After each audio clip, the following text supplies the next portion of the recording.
오늘 종료주일 내려주신 하나님의 말씀을 봉독해 드리겠습니다. 마태복음 21장 1절에서 11절 말씀까지 되겠습니다.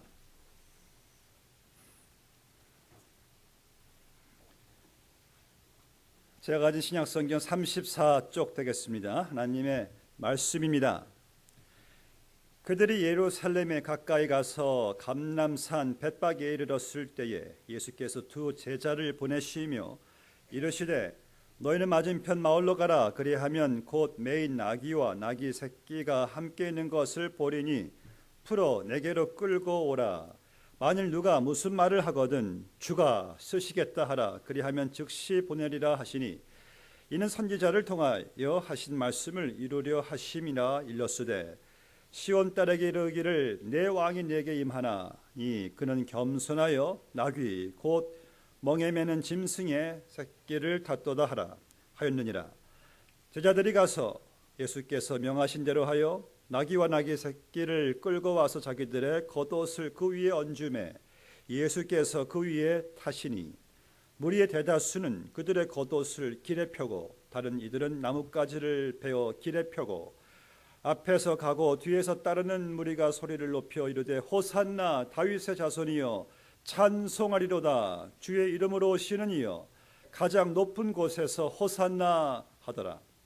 예수께서 예루살렘에 들어가시니 온 성이 소동하여 이르되 이는 누구냐 하거늘 무리가 이르되 갈릴리 나사렛에서 나온 선지자 예수라 하니라. 아멘. 해피 팜 선데이라고 우리 온 세계 각처에 있는 교회들이 이 종료 주일 예배를 지금 드리고 있습니다. 여러분들도 그 가운데 우리가 한 교회로서 오늘 찬양대에 참 귀한 찬양 어린 양을 보라. 어린 양을 여러분들이 보게 되시기를 주 이름으로 축복합니다. 이 종료 주일 어떤 날입니까? 예수님께서 예루살렘에 입성하신 왕으로 입성하신 날입니다. 입성한다는 말씀, 여러분 우리가 이 전 세계적으로 역사를 보면은 모든 왕들의 입성이 있었습니다. 왕들이 나가서 싸우고 이기고 돌아올 때에 왕의 입성을 온 백성들이 그냥 밖에 나와서 그냥 손들고 만세 만만세하면서 왕의 그 입성을 환영하지 않습니까? 성 안에 있는 모든 신하들 공주 왕자 할 것 없이 왕비 다 나와서 이 기쁨으로 이 왕의 이 입성을 맞이하는 여러분 그런 모습을 우리 TV 대하 드라마 태조 왕건이나 그런 여러 가지 또 중국이나 로마나 그리스나 우리는 이러한 모습을 많이 보셨을 거예요. 왕이 이렇게 참 입성하는 그 놀라운 그 위엄의 왕의 자태를 보여주는 그 입성. 근데 여러분 인류 역사상 가장 위대한 왕의 입성이 있었어요. 그 어느 누구도 비할 수 없는 이 왕의 입성. 만왕의 왕 되시고요. 알파와 오메가 역사의 처음과 나중 되시는 예수 그리스도의 입성. 우리는 그 입성을 찬양을 지금 올려드린 거예요. 여러분 얼마나 참 이 위대한 날을 우리가 기념하고 있습니까? 이 예루살렘에 입성하신 예수님의 이 입성이 우리에게 주시는 영적인 교훈이 무엇인가? 우리가 어떠한 축복을 우리에게 주고 있는가? 본문의 1절 말씀을 한번 보시기 바랍니다. 1절 말씀을 보면은 예수님께서 예루살렘 성 가까이 이제 이르셨어요. 이르셔서 예수님이 이제 예루살렘의 성을 입성하시려면은 타고 가실 짐승이 필요하지 않습니까? 근데 예수님께서 그 많은 짐승 중에 예수님께서 나귀를 계획하시고 두 제자에게 자 너희들 저 마을 건너편에 가면은 이 나귀가 매어 있을 것이다. 그럼 그 나귀에게 가서 이렇게 말하라. 주가 쓰시겠다 하라. 영어 성경에 보니까요. If anyone says anything to you, 어떤 사람이든지 무슨 말을 너에게 하면은 예수님께서 내가 쓰겠다라고 말씀하지 않고 주가 that the Lord needs it. 주가 쓰시겠다라고 말을 하라. 여러분 참 이거 얼마나 위험 있는 얼마나 권위의 말씀입니까? 여기서 주, 큐리에 이 말은요. 이것은 창조주를 나타낼 때 쓰는 말이에요. 창조주. 이 말은요. 이 만물의 주인 되실 때 그 주인 되심을 나타내는 주가 쓰시겠다 하라. 예수님께서 자신을 주가 쓰시겠다 하라라고 말씀하고 있어요. 요한복음 1장 2절 3절 말씀 보니까요. 태초에 말씀이 계시니라. 그 말씀이 하나님과 함께 계셨고 만물이 그로 말미암아 났으니 곧 예수 그리스도로 말미암지 않고서 만물이 난 것은 하나도 없더래요. 그러니까 이 만물을 지으시고 만물의 주인 되시던 예수님께서 누가 만약 너희들이 나귀를 풀어서 끌고 가려고 할 때 왜 끌고 가려느냐 할 때 너희들은 이렇게 말하라. 주가 쓰시겠다 하라. 여러분 그 매어 있는 나귀는 누가 만드셨습니까? 저절로 나귀가 태어났습니까? 예수님께서 만드신 것이죠. 그 나귀가 거기에 묶여 있는 그 나귀의 운명은 누가 또 주관합니까? 예수님께서 주관하시죠. The one who created the donkey, the one who controls the destiny of the donkey. 예수님께서 내가 주가 쓰시겠다라고 말씀하니까 그 주인이 나귀를 풀어서 예수님께로 보내는 것을 보게 됩니다. 여러분 예수님께서는요 하찮은 나귀 위의 주인만이 아니라 여러분들의 주인이신 것을 믿습니다. 여러분 우리가 우연히 세상에 던져진 존재입니까? 어떤 철학자의 말대로 나는 그저 나도 모르게 오타 딱 찍은 그 타자의 알파벳처럼 나는 우연히 던져진 존재이다. 우리가 그런 존재입니까? 여러분의 인생이 여러분의 운명이 뭐 우연히 이렇게 지금 살아가고 있는 것입니까? 아니잖아요. 세상 사람들이 이렇게 말하죠. 뭐 과학이란 뭐 전제 아래서 이 모든 것 우리가 지금 보이는 모든 것들은 다 우연히 어떤 그 빅뱅 폭발적인 어떤 폭발을 통해서 지금 모든 이 현상들이 모든 것들이 다 지금 존재하고 있게 되었다란 말이에요. 그것을 과학이라고 또 믿고 있어요. 또 여러분 이러한 확률은 어떤 확률이냐면은 여러분 그 프린팅샵에 인쇄소가 그냥 폭발해요. 폭발을 하는데 그 인쇄소에는 모든 철자 알파벳들이 막 튀어나가면서 한 군데 다 몰렸는데 그 몰린 모든 철자 알파벳들이 딱 보니까 브리타니카 백과사전이 딱 만들어져 있어요. 이것은 굉장한 우연입니다. 그렇다면은 이 작은 보이지 않는 그 세포에서부터 크게 저 모든 태양계의 그 모든 움직임이 하나도 목적 없이 움직이는 것이 없는데 그 모든 것을 우연이라고 한다면은 아까 인쇄소에서 폭발된 것들이 브리타니카 백과사전 되는 것보다도 몇천 배의 더 확률이 돼야지 그 가능성이 있는데 그것도 서양 사람들도 그걸 또 과학이라고 그래요. 우연히 창조되어서 우연히 우리가 이렇게 살아가고 있다. 저는 참 그 과학만큼 한심한 게 없어요.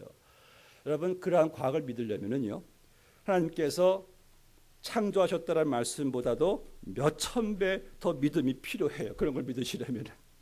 그런데 성경에 보니까 창세기 1장 1절에서 태초에 하나님이 천지를 창조하시니라. 여러분 거기에서 진정한 과학이 시작되는 거예요.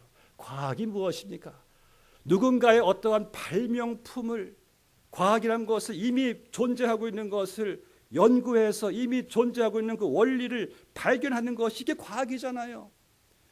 뭐 노벨상을 타는 것도 어떻게 타는 겁니까? 이미 존재된 그 원리와 이미 존재된 어떠한 그 현상을 연구하면서 이런 게 있었구나 하면서 세상에 밝혀내는 것이 이게 과학이에요. 그래서 과학자들은 그저 발견할 뿐이지 과학자들은 창조는 못해요. 아멘. 세포 하나 창조를 못해요. 과학자들은. 그래서 노벨상을 탄 90% 노벨상을 탄 학자들은 다 하나님의 창조를 다 믿지 않습니까? 부인할 수 없는 사실이죠. 하나님께서 여러분들을 어머니의 모태에서 여러분들을 창조하셨습니다. 아멘이죠. 그리고 하나님께서 우리를 창조하시고 여러분들이 지금 가지고 있는 모든 것들, 뭐 제 반지서부터 옷들, 모든 것, 이게 다 누가 만드셨어요? 주님께서 주셨기 때문에 우리가 갖고 있는 거잖아요. 그렇다면은 이 만물의 주인 되시는 주님이 주가 쓰시겠다, 그 권한 앞에서 우리는 드릴 수밖에 없는 그러한 존재인 것을 여기서 말씀하고 있어요. 그런데 여러분, 더군다나 하나님의 자녀된 여러분들은 더욱더 하나님께 그럴 수밖에 없는 것이 고린도전서 6장 20절에서 말씀하기를 너희는 너희 자신의 것이 아니라 값으로 산 것이 되었으니 그런즉 너희 몸으로 하나님께 영광을 돌리라. 여러분들은 You are twice His. What does that mean? 여러분들은 두 번씩이나 하나님의 것이래요. 첫 번째는 하나님이 나를 만드셨고, 두 번째는 나를 예수 그리스도의 피로 값주시고 사셨으니 우리는 두 번씩이나 그분의 것이에요. 그럼 나를 두 번씩이나 그렇게 소유하신 주인이신 예수님께서 주가 쓰시겠다 하라 하면은 우리는 거기에 대해서 퀘션이 없어요. 주님 받으시옵소서. 주님의 영광을 위해서 주님 저를 사용하여 주시옵소서라고 우리는 그렇게 할 수밖에 없는 존재인 줄로 믿습니다. 아멘. 여러분들, 우리가요 예수님 믿고 빨리 천국 가면 좋을 텐데 왜 이 고달픈 세상에 힘들게 왜 살아가야 될까요? 목적은 다 한 가지더라고요. 이 세상에서 여러분들 쓰임 받으시라고, 하나님께서 여러분들을 사용하시려고, 그리고 그 사명 다 하시면은 천국에 하나님께서 인도하실 것을 믿습니다. 저는요 이런 생각해봤어요. 아니 어떻게 이 만물을 소유하시는 예수님이 그 하고 많은 왜 동물 중에 왜 나귀를 왜 예수님께서 사용하시려고 하셨는가? 또 왜 아니 예수님께서는 천군 천사를 호령하시는 주님이신데 그 나약한 인간을 왜 주님이 그렇게 사용하시려고 하시는가? 저를 봐도 그래요. 내가 그렇게 주님께서 쓰임 받을 만한 참 자격도 가치도 없는데 왜 이렇게 우리를 주님께서 사용하시기를 기뻐하시는가? 여러분들을 사랑하시니까 그분의 영광에 동참시키려고 여러분들을 사용하시기를 주님께서 원하시는 거예요. 그래서 우리가 아직 세상에 살아있는 것입니다. 그럼 세상에서 가장 그 명품 바이올린이 스트라디바리우스래요. 이것을 지난번에 신문에서 봤는데 이 최고 명품 바이올린입니다. 이것은 어떤 최고래요. 부르는 게 값이래요. 그렇다면은 여러분이 만약 내가 스트라디바리우스라면은 나는 누구에게 나를 맡기겠는가? 3살짜리 꼬마. 걔네들은 그냥 가치도 모르고 그냥 막 가지고 놀다가 뭐 칼싸움하면서 뽀개뜨릴 거예요. 그러면은 그 바이올린을 싫어하고 혐오하는 어떤 사람? 아깝잖아요. 저 같으면은요. 제가 그러한 명품 바이올린이라면은요. 저는 정말 그 바이올린을 사랑하고 소중하게 실력 있게 권위 있게 연주할 수 있는 사람에게 저는 맡기고 싶어요. 그렇다면은 천하보다 귀한 여러분들의 영혼을 여러분들은 누구에게 맡기고 누구에게 쓰임 받기를 원합니까? 나요? 저는요 나를 나에게 안 맡길래요. 저는 한 치 앞도 모르는 인간인데 어떻게 천하보다 귀한 생명을 나한테 맡겨요? 저는 나를 감당할 수가 없습니다. 그럼 사탄에게 맡겨요? 더더욱 no. 사탄은 우리를 평생 사용하다가 쓸모없으면 비참하게 우리를 버려버릴, 멸망시킬 그런 존재에게는 저는 더 이상 안 맡길 수가 없어요. 그럼 저는 누구에게 저 자신을 맡기겠는가? 저를 만드시고요, 저를 구원하시고, 저를 저보다 더 사랑하시고, 저를 가장 위대하게, 훌륭하게, 능력 있게, 만족되게, 영원한 상급이 되게 하는 나의 마스터이신 예수님께 저는 제 삶을 맡기기를 원합니다. How about you? 여러분들 누구에게 나의 삶을 여러분들은 맡기겠습니까? 저는 종종 전도할 때나 이런 말을 가끔 듣습니다. 이렇게 생각해요. 심지어 우리도 그럴 때가 있어요. 내가 지금 내 삶을 주님께 맡기면은 내가 손해볼 게 많을 것 같아. 인조이도 못할 것 같아. 그래서 신앙생활 진지하게 생각하면은 우리는 많은 것을 잃을 것 같다는 생각을 하는 분들이 가끔 종종 있습니다. 여러분 과연 그럴까요? 여러분들이 진정한 여러분 웨스팅이 낭비가 뭔지 아십니까? 예수님께 맡기지 않고 내 욕심대로 나를 사용할 때가, 또 나를 주님께 쓰임받지 않게 하고 사탄에게 혹시 쓰임받게 될 때는 여러분들이 생각하는 훨씬 이상이 나아가서 영원까지 큰 손실을 가져올 수 있다는 사실을 여러분들이 아셔야 됩니다. 여러분들 내가 진지하게 신앙생활을 하면 뺏길 게 많아. 그렇지 않을 때 뺏길 게 더 훨씬 더, 아니 영혼까지 뺏길 수가 있다는 사실을 우리가 아셔야 돼요. 그래서 여러분 우리는 오늘 말씀을 통해서 여러분 인생을, 여러분의 영혼을 여러분에게 맡기지 마십시오. 우리는 우리 자신을 컨트롤할 수 있는 능력이 없습니다. 여러분의 인생을 더더군다나 사탄에게는 더 맡길 수가 없습니다. 저는 제 인생이 가장 행복되게, 기쁘게, 보람있게, 가치 있는 바로 주님께 저는 맡기기를 원합니다. 만약 오늘 본 말씀에서 예수님께서 가서 주가 쓰시겠다라고 했을 때 나귀가 안 가겠다고 막 발악한다고 생각해 보세요. 도저히 못 간대. 막 난리법석이에요. 그리고 주인도 못 보내겠다, 풀지 않으려고 한다고 생각해 보세요. 그러면은 그 나귀는요, 인류 역사상 가장 위대한 그 왕의 입성 예수님을 태우지 못하고 평생 나귀는 집만 나르다가 나귀는 죽을 운명입니다. 또 만약 주인이 못 풀어, 나는 못 보내라고 한번 생각해 보세요.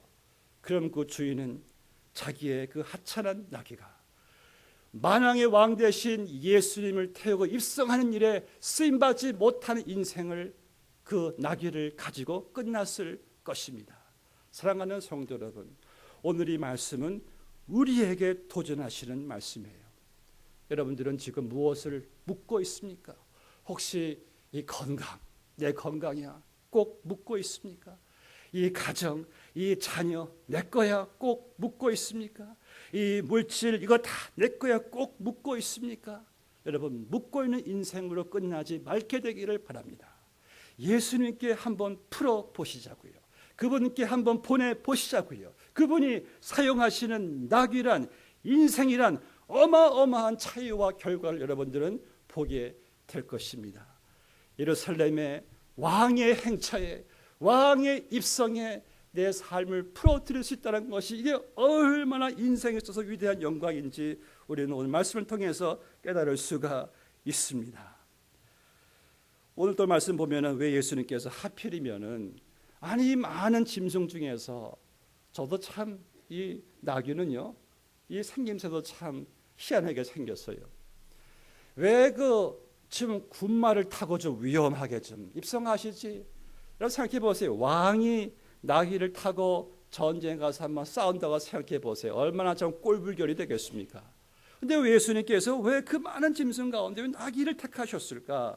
본문 4절 말씀을 보시기 바랍니다. 이는 선지자를 통하여 하신 말씀을 이루려 하심이라 일렀으되, 이 말씀은 스가랴서 9장 9절 말씀에 예언된 말씀이죠. 시온 딸에게 이르기를 내 왕이 내게 임하나니 그는 겸손하여 나귀 곧 멍에 매는 짐승의 새끼를 탓도다 하라 하였느니라. 이때부터 500년 전에 스가랴를 통해서 이 예언하신 말씀을 예수님께서 이제 성취하실 때가 되어서 이 예수님이 어린 나귀 새끼를 타고 예루살렘에 들어가시는 모습을 보게 됩니다.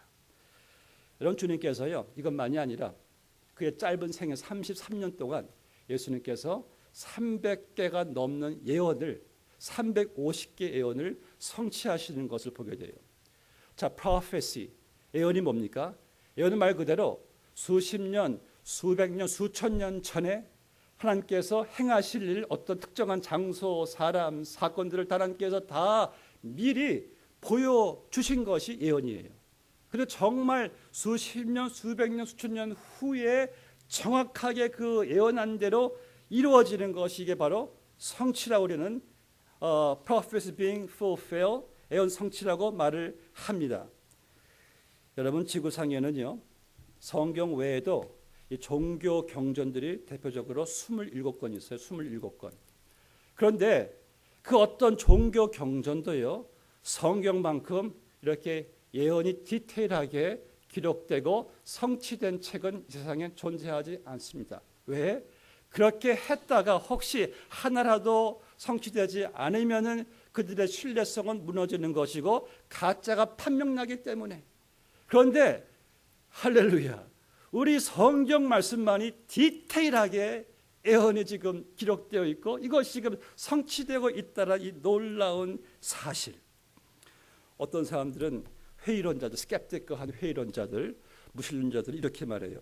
그건 뭐 그냥 우연적으로 성취가 됐겠죠. 의도적으로 예수님께서 때에 맞춰 성취를 했겠죠. 참 여러분, 안타까운 일은요, 여러분 생각해 보세요. 그 짧은 생애를 사신 예수님께서 어떻게 그 많은 예언을 본인이 의도적으로 십자가에 못 박혀서 죽는 그 순간까지, 은 30냥에 팔리는 그것까지, 못 박혀 달리셨을 때 병정들이 뭐 밑에서 자기 제비 뽑아서 겉옷을 갖고 예수님께서 뭐 말씀하시는 거, 그분의 탄생 장소, 그분을 방문한 모든 사람들, 그분의 모든 일들이 다 어떻게 이런 일들을 주님께서 우연히 의도적으로 이것을 맞출 수가, 성취시킬 수가 있냐는 말씀이죠. It is no accident but divine. 이건 사고가 아니에요. 우연이 아닙니다. 웨스트먼트 칼레지에요, 수학 교수 피터 스트러너라는 수학 교수가 있는데 이분이 하신 말씀이, 한 사람이, 동일한 사람이요, 자기의 생애에 8개의 예언을 성취하려면은, 그것이 우연이 되려면 이 정도의 확률이 필요하대요. 미국에서 제일 큰 주가 어떤 주입니까? 텍사스 주죠. 텍사스 그 큰 땅에 은 동전을 60cm 높이로 다 깔아놓고 거기서 동전 딱 하나에만 빨간 그 표시를 해놔요. 그리고 한 사람이 단 한 번에 딱 그 동전을 짚는 그 확률이랍니다. 한 사람의 예언 성취 8개를 하려면은, 그분이 다음에 하신 말씀이, 예수님에 대한 350개 예언이 성취가 우연히 되려면은 이것은 수학적으로 불가능하다. 사랑하는 성도 여러분, This is a Bible. This, 이게 하나님의 말씀이에요. 350개 그 모든 예언을 예수님께서 다 하나도 빠짐없이 성취하시는 그 놀라운 말씀 저는 준비하면서 그냥 저는 무릎 꿇고 하나님께 손 들고 주의 말씀은 진리이니이다. 여러분들이 지고 계신 이 성경, 보통 책이 아닙니다. 하나님의 말씀이에요. 우리 예수님께서 오늘도 말씀 보니까 스가랴서가 500년 전에 예언하신 말씀대로 예루살렘에 따라 즐거이 부를지어다. 보라, 내 왕이 내게 임하시나니 그는 공의로우시며 구원을 베푸시며 겸손하여서 나귀를 타시나니 나귀의 작은 것 곧 나귀 새끼니라. 500년 후에 정확하게 예수님께서 이 말씀을 성취하시는 오늘 우리는 그 놀라운 사건 앞에서 그분께 예배를 드리고 있습니다. 할렐루야. 저는요, 이러한 놀라움에 놀라지 않는 걸 보시면 좀 더 놀라워요. 얼마 차이 놀라운, 우리를 경악할 정도의 놀라운 하나님의 말씀입니까? 이 말씀이 여러분들에게 내리신 하나님의 말씀이에요. 그럼 왜 만왕의 왕 되신 예수님께서 왜 나귀를 타고 오셨을까? 고대 역사를 보시면은 왕이 전쟁이 아니라 평화를 위해서 갈 때는 종종 나귀를 타고 갔습니다. 그래서 나귀를 타고 가는 사람 볼 때는 저 왕이 평화를 가지고 오는구나라고 상징적으로 보여줬다고 해요. 예수님께서 참 그 나귀를 타고 이렇게 한번 간다고 한번 생각해 보시자고요. 근데 요한계시록 19장 말씀 보니까 예수님 재림하실 때는 완전히 판이하게 다른 모습으로 오시더라고요. 백마를 타고요. 천군 천사나팔 호령과 함께 흰옷 입은 수많은 천군 천사들이 백마를 타고 주님과 함께 따라오는데 주님의 입에서 검이 나가가지고 이 만국을 치시고 심판을 하신답니다. 그때는 완전히 차원다른 모습으로 오시는 거예요. 재림할 때는. 그런데 오늘 오시는 예수님께서는 나귀를 타고 오십니다. 왜? 평화를 위해서. 나귀 타고 오신 왕, 저기 보시면은 주님께서 무엇을 향해 지금 가고 계시는 거예요? 십자가를 향해 가십니다. 오늘 이 할렐루야 찬양대에서요, 이 어린 양이 짐을 지고 죄의 짐을 지고 십자가로 향하시는 예수님. 이 나귀를 오늘 말씀 보니까 나귀는 짐을 매는 멍에를 매는 짐승이라고 말씀하고 있어요. 예수님께서 상징적으로 보여주시는 것은 예수님께서는 왕으로 입성하심과 동시에 우리의 죄의 짐을 지고 십자가로 향하여 가시는 어린 양이신 것을 여기서 말씀을 통해서 보여주고 있는 것입니다. 왜? 평화를 위해서. 여러분, 우리는 하나님과 원수된 관계가 아니겠습니까? 그런데 그 원수된 관계에 평화를 주시기 위해서 예수님께서 십자가에 못 박혀 죽으시고 그 십자가 위에서 내가 받아야 될 죄에 대한 모든 진노와 저주를 예수님께서 다 당신이 받으시고 당신은 죽으시고 우리에게 하나님과 우리의 관계에 영원한 평화를 가지고 오신 평강의 왕 예수 그리스도. 지금은 천년 왕국이에요. 은혜의 통치의 시대입니다. Anybody, 그 누구도 이제 예수님께로 나올 수 있는 시대가 열렸습니다. 아멘이죠. 그런데 여러분, 예수님 재림하실 때는 문은 닫습니다. 그때는 예수님이 심판주로 오세요. 기회가 없어요. 그러나 지금 이 은혜의 통치의 이 평화의 왕에게 여러분들은 언제든지 그분께 나올 때에 예수님께서 오늘 성찬식을 준비하셨듯이 당신이 찢기신 몸과 피로 우리의 죄를 다 용서해 주시는 평화의 왕이십니다. 수고하고 무거운 짐진 자들아 다 내게로 오라. 내가 너희를 쉬게 하리라. 나는 겸손하고 나는 온유하니. 오늘 말씀 보니까 그런 겸손하여라는 말씀은 그가 낮아지셨어요. 인간으로 그가 종으로 낮아지셔서. 저희 빌리그의 목사님 집회 때 항상 말씀 끝나면은 부르는 찬송 있죠. Just as I am without one plea, but that thy blood was shed for me, and that thou bidst me come to thee, O Lamb of God, I come, I come. 여기 말씀 보니까요. 주 보혈 흘려 주시고 또 나를 오라 하시니 주께로 이 모습 이대로 거저 갑니다. 평강의 왕이신 예수님께 여러분들 이 모습 이대로 우리는 손을 들고 거저 갈 때에 그분은 우리를 용납해 주시는 이 평강의 왕. 말씀을 맺겠습니다. 오늘 본 말씀 9절 8절 말씀 보니까요. 무리의 대다수는 그들의 겉옷을 길에 펴고 다른 이들은 나뭇가지를 베어 길에 폈다라고 말씀하고 있습니다. 오늘 여러분들 겉옷을 함께 한번 벗어볼까요? 벗지 마세요. 이 겉옷을 폈다라는 말씀은요. 그래서 땅에 겉옷을 펼쳐놓고 예수님으로 하여금 거기에 지나가게 했다라는 말씀은요. 상징적인 의미입니다. 왕으로 오시는 예수시여 나의 삶이 나의 어젠다가 나의 일정이 나의 생명이 나의 가정이 다 당신 앞에 있사오니 오셔서 우리를 통치해 달라는 그러한 상징적인 행위를 여기서 보여주고 있는 것입니다. 오늘 여러분들 예수님께 우리가 예배드리고 있는데 사랑하는 성도 여러분, 오늘날 왜 많은 교회들이 왜 이렇게 문제를 갖고 있습니까? 교회의 주인이 인간들이 주인 행세를 하려고 할 때 교회는 문제가 생깁니다. 교회는요 교회 주인 되신 주님께 우리는 이 교회를 돌려드려야 됩니다. 오늘날 왜 많은 사람들의 삶 속에 왜 문제가 있습니까? 내가 주인 되려고 하기 때문에. 그러나 우리는 우리의 생명의 주인 되신 예수님께 돌려드려야 됩니다. 릴리스해드려야 돼요. 우리의 가정과 우리의 자녀의 주인 되신 주님께 내가 붙잡고 안절부절할 것이 아니라 우리의 자녀도 가정도 우리 예수님께 돌려드려야 됩니다. 우리의 건강도 우리의 은사도 이렇게 묶여두인 상태에 두는 것이 아니라 풀어서 주님, I release everything before you. 주님께 다 돌려드립니다. 이러한 여러분 예배가 되시기를 주의 이름으로 축복합니다.